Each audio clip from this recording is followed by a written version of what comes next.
اسلام میں رہبانیت نہیں ہے، خوب سمجھ لو. رہبانیت کا مطلب دنیا سے الگ تھلگ ہو کے بیٹھ جانا، یہ اسلام میں نہیں ہے، بلکہ اسلام میں رہبانیت کا الٹ ہے، گھسنا ہے دنیا کے اندر. یہ ایک بہت پوائنٹ کی بات ہے، اس کو اچھی طرح سے سمجھیں.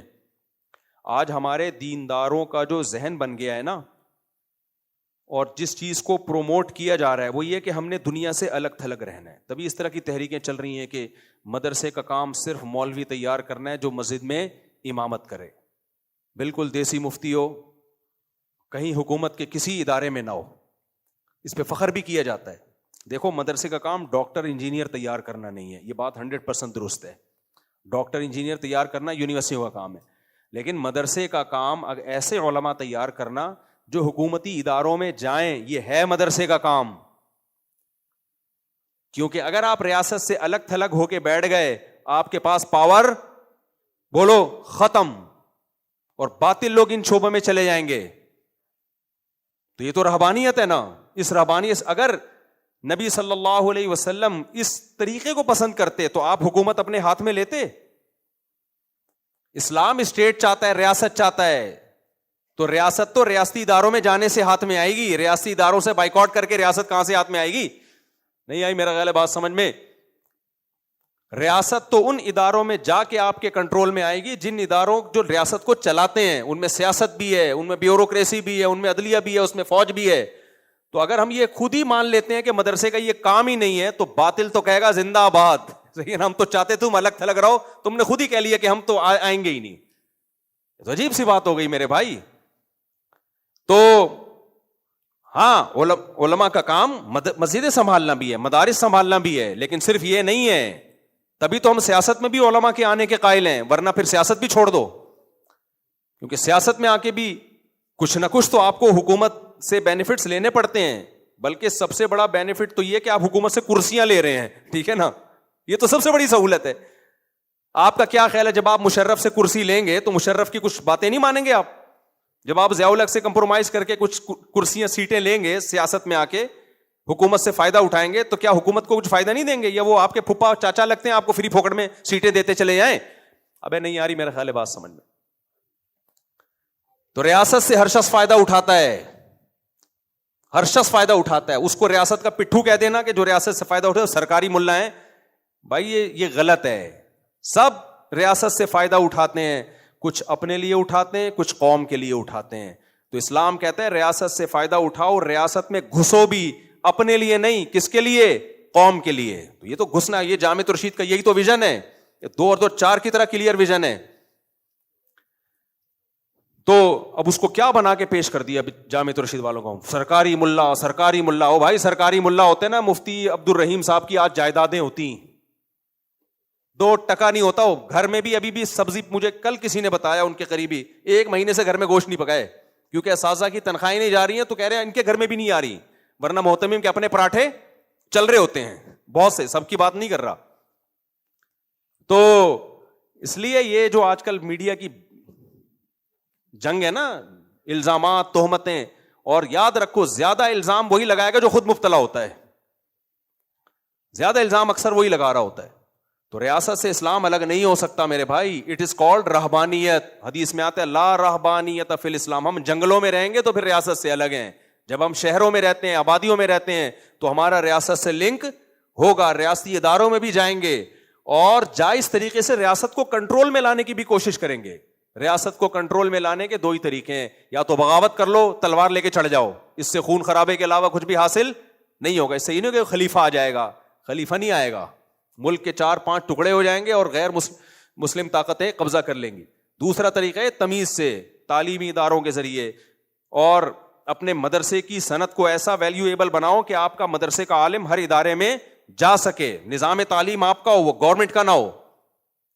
اگر گورنمنٹ کا نظام تعلیم آ گیا پھر نقصان ہوگا، پھر گورنمنٹ ہی کے سرکاری مولوی پیدا ہونا شروع ہو جائیں گے.